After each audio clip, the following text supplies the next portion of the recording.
সুখী দেশের তালিকায় আবার শীর্ষস্থান দখল করেছে ফিনল্যান্ড। আর এ নিয়ে টানা অষ্টমবার সবচেয়ে সুখী দেশের খেতাব তাদের।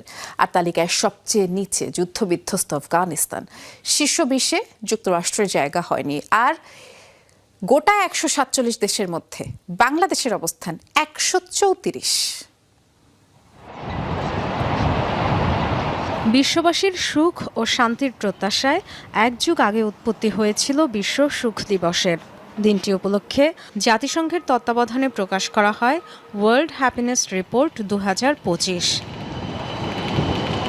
147টি দেশের উপর চালানো হয় জরিপ। ব্যক্তিগত মূল্যায়নের পাশাপাশি বিবেচনায় নেওয়া হয় দেশগুলোর আর্থসামাজিক পরিস্থিতি। কোনো দেশের মাথাপিছু জিডিপি, সামাজিক সহায়তা, সুস্বাস্থ্যের প্রত্যাশা, স্বাধীনতা, উদারতা ও দুর্নীতির মাত্রার মতো সূচকগুলোকে মানদণ্ড ধরে তৈরি করা হয় এই তালিকা। মানুষের কাছে জানতে চাওয়া হয় তারা